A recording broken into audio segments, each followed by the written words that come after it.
If he goes to the left, then we'll go to the left. And if he goes to the right, then we'll go to the right. We're gonna jump, jump, jump, jump in the river. Jump, jump, jump, jump. Everybody, if he goes to the left, then we'll go to the left. And if he goes to the right, then we'll go to the right. We're gonna dance, dance, dance, dance in the river. Dance, dance, dance, dance. Everybody, if he goes to the left, then we'll go to the left. And if he goes to the right, then we'll go to the right. We're gonna shout, shout, shout, shout in the river. Shout, shout, shout, shout.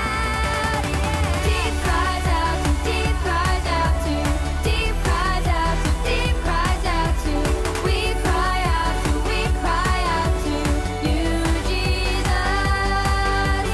Deep cries out to, deep cries out to, deep cries out to, deep cries out to. We cry out to, we cry out to you, Jesus.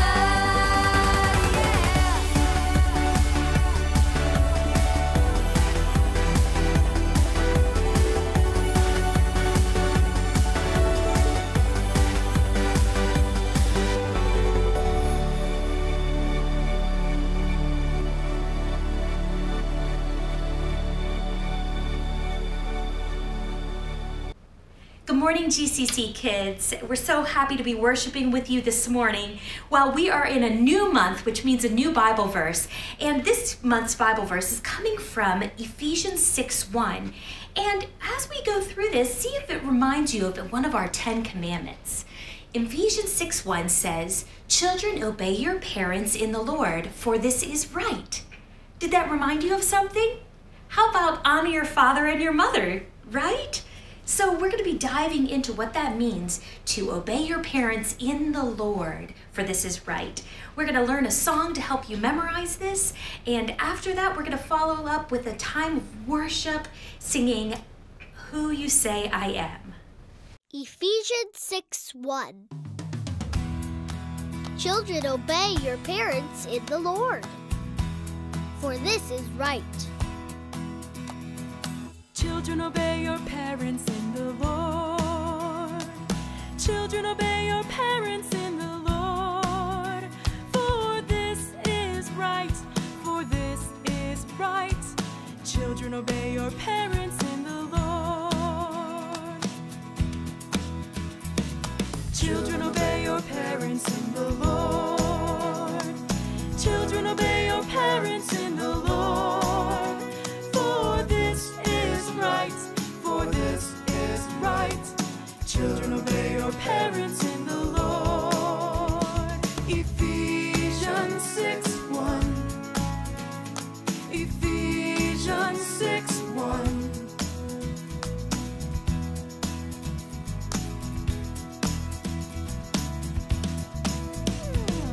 Children, obey your parents in the Lord. Children, obey your parents in the Lord. For this is right. For this is right. Children, obey your parents in the Lord. Ephesians 6:1. Ephesians 6:1. Oh, I think I got one. I think I got one. Yay! I did catch one, my very first fish. I bet you're a much better fisherman than I am. Anyway, good morning, kids, and welcome to our Sunday school time today. And I guess you're probably wondering why I'm out here in the boat. Well, in our story today, we're going to find out that Jesus called his disciples and he told them that they were going to be fishers of men. In other words, they were going to fish for men. So a disciple is a follower or one who follows. And as Jesus is beginning his ministry on earth, he calls 12 men to be his disciples. Now, Jesus did that a little bit differently than what teachers normally did in his day. If you wanted to be a disciple of a great teacher, you would go to that great teacher and you would say, "Can I be your disciple?" And if the teacher thought that you were a good enough student or smart enough and thought that you would do well, he would accept you as a student, and you would go and live with that teacher. You would watch everything he did. He would teach you from the scriptures, and your goal was to become exactly like your teacher. Well, Jesus did things a little bit differently. He went out and asked people to be his followers, asked men to be his disciples, which was a little different than what normally happened in Jesus' day. But the first two people who actually came to Jesus to follow him were John and Andrew. Now, John and Andrew were really disciples, or started out as disciples of John the Baptist. You remember last week in our lesson, John the Baptist pointed to Jesus and said, he must become more important and I must become less important. So one day, as Andrew and John were with John the Baptist, John saw Jesus walking by, and he pointed him out and he said, there goes the Messiah.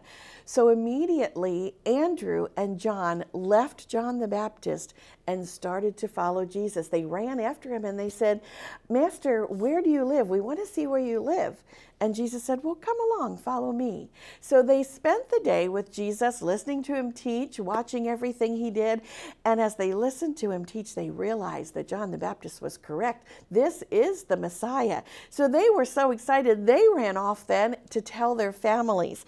And Andrew went to tell his brother, whose name was Simon. Simon later became known as Peter. So he went to his brother Peter and said, Peter, you have to come see this man Jesus. I met him today, and I believe he is the Messiah that we've been waiting for. And so we know that Andrew and John and Peter and James had spent some time with Jesus, getting to know him a little bit, listening to him preach and listening to him teach, and they became very interested in Jesus. Well, you can read about how Jesus called his disciples in the book of Matthew, Mark, and Luke. Luke gives us a few more details than Matthew and Mark do, and so I'm going to read to you the story of the first disciples coming to Jesus from Luke chapter 5. And it goes like this. One day, as Jesus was preaching on the shore of the Sea of Galilee, great crowds pressed in on him to listen to the word of God. He noticed 2 empty boats at the water's edge, for the fishermen had left them and were washing their nets. Stepping into one of the boats, Jesus asked Simon, who's Peter, its owner, to push the boat out into the water so he could sit in the boat, and he taught the crowds from there. When he finished speaking, he said to Simon, now go out where it's deeper and let down your nets to catch some fish. Well, again, Peter had been listening to everything that Jesus was teaching, and he was very interested in what he was hearing. And when Jesus told him to go out to the deeper water and throw down his nets, Peter didn't say anything out loud, but I'm thinking in his head he was saying, Jesus might be a good teacher, but he doesn't know anything about fishing. Because in those days, they fished at night, not during the day. They would take their boats out at night and they would hang lanterns on the side of their boats. And then those lanterns would attract bugs and insects down next to the water. And the fish would see those bugs and insects, and they would come near the surface of the water, and the fishermen would throw out their nets and they would pull in the fish. Well, this particular night, Peter and Andrew had been fishing all night and hadn't caught anything, so they were washing their nets. So when Jesus said, let's go out and throw your nets out into deeper water, let's see what Peter says. Master, Simon replied, we worked hard all last night and didn't catch a thing. But if you say so, I'll let the nets down again. And this time their nets were so full of fish they began to tear. A shout for help brought their partners in the other boat, and soon both boats were filled with fish and on the verge of sinking. When Simon Peter realized what had happened, he fell to his knees before Jesus and said, "Oh Lord, please leave me. I'm such a sinful man." For he was awestruck by the number of fish that they had caught. as were the others with him. His partners, James and John, the sons of Zebedee, were also amazed. Jesus replied to Simon, "Don't be afraid. From now on, you'll be fishing for people." And as soon as they landed, they left everything and followed Jesus. Wow, when Peter saw that huge catch of fish, he realized that Jesus wasn't just a good teacher. He really was the Messiah. And when he realized Jesus was Messiah, he recognized his own sin. But Jesus said, "Don't worry, Peter. Come follow me, and I'm going to make you fishers of men." Well, from there, Jesus went on and asked others to join him as his disciples. In all, he picked 12 men whom he would spend the next 3 years with, training them, teaching them. They would see everything he did. They would watch him perform miracles. They would listen to his teaching. They would talk about the scriptures. And Jesus would even give them the power and the ability to do ministry as well. And he would send them out to heal the sick and to preach. Well, we're going to find out today the names of all of those disciples that Jesus called. And you know what the really cool thing is about the disciples that Jesus chose to be his followers? They weren't anything extra or special. They weren't the best students. They weren't the smartest people. Jesus picked ordinary people. He had several fishermen in his group of disciples. He even invited a tax collector to be one of his disciples. And tax collectors were hated by the people in those days and were considered the worst of sinners. He picked someone who had lots of doubts, and we now call him Doubting Thomas. He just picked ordinary, everyday people to be his disciples. So let's find out a little bit more about the 12 men that Jesus called to be his disciples and his followers.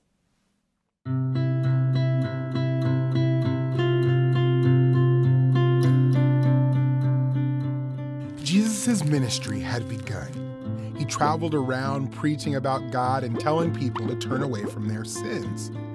People started talking about Jesus and the things he was teaching. They were interested in what Jesus had to say. Large crowds followed Jesus around and listened to him teach.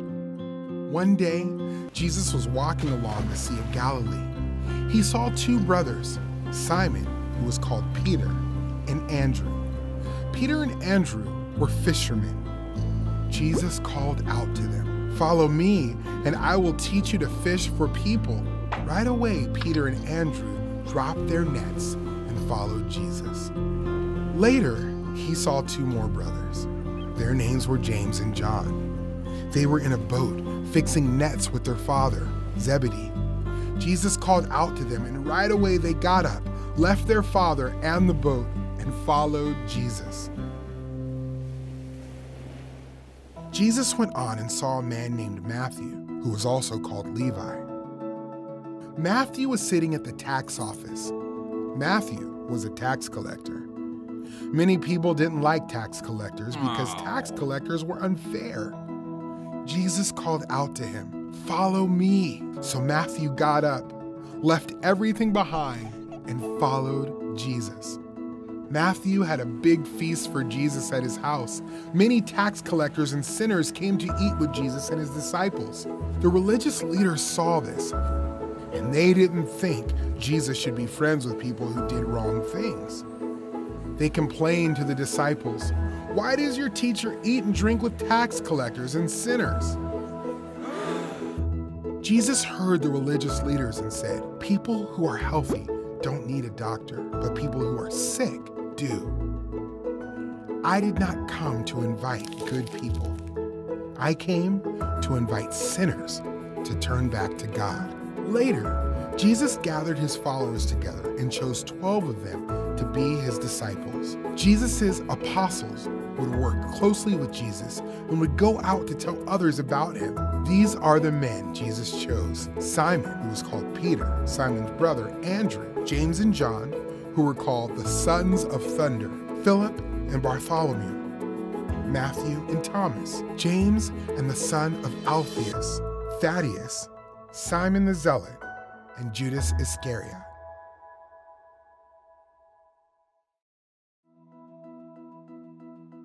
Jesus came to earth to show what God is like and to save people from their sins. This is great news. Jesus told his disciples to tell others about him, and we are Jesus' disciples when we trust in him. Everyone in the world needs to hear the good news about Jesus. All right, so our story point for today was Jesus called disciples to follow him. When we found out that he has a number of fishermen, Peter and Andrew, James and John were all fishermen, Philip, Bartholomew, Matthew the tax collector, Thomas, who was known as the doubter, James, he's sometimes called James the lesser, and that didn't mean that he wasn't as smart or wasn't as important. The Bible commentary I read said it was probably just because he was shorter than the other James. So they called him James the Lesser. And then we had Thaddeus and, of course, Judas Iscariot, who would eventually betray Jesus with 30 pieces of silver. So Jesus has now called his 12 disciples who spent the next 3 years learning from him and having opportunities to tell other people about Jesus and the kingdom of God. And today, if we are followers of Jesus, if we love Jesus and we follow Jesus, we are his disciples as well.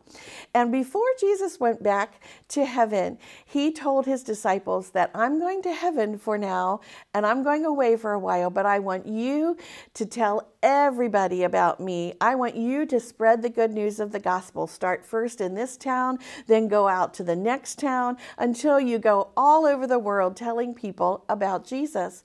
And today we are Jesus' disciples or his followers, and he wants us to do the same thing. He wants us to share the good news about Jesus with others who will grow to love him, who will then share the good news about Jesus with their friends, and it just goes on and on and on, and that's how our church grows. Jesus wants us to be his disciples as well. Our church is a way of helping us to become disciples and to learn more about Jesus so that we can share about him. And we don't have to have any special talents or abilities to share about Jesus. We just tell our friends what Jesus means to us and tell our friends that Jesus loves them and wants them to be one of his children as well.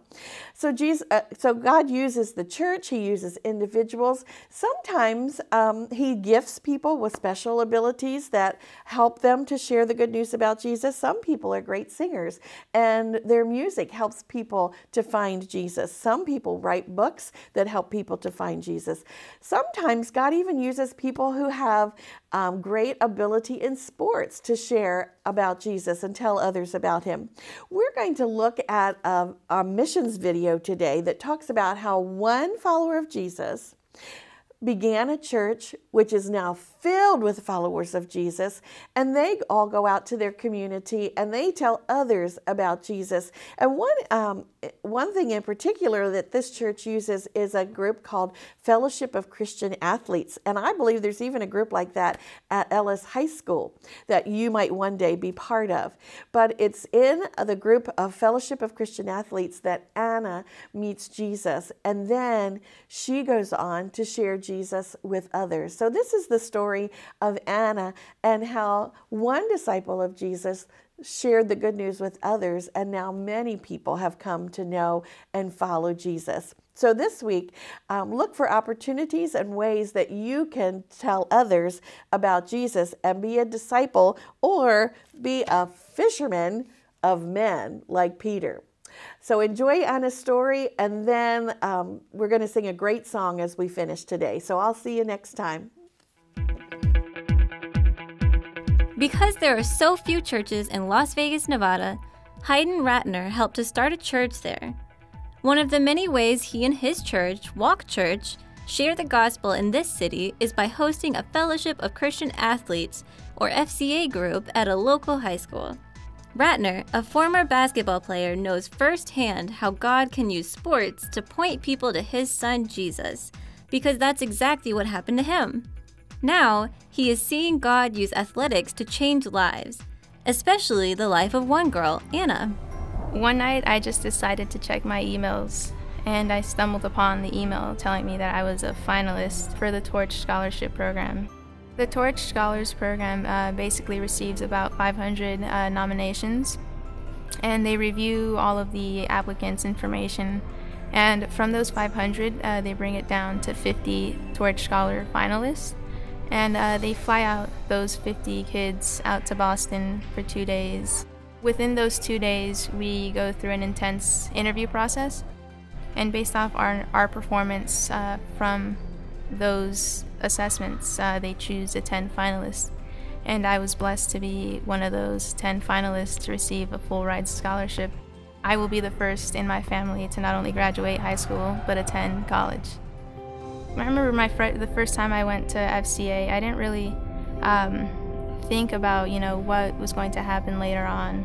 Once you fast forward the 4 years, I've had a little time to think, and I kind of realized that God introduced me to FCA and to the Walk Church, kind of to show me what, true, authentic church family is.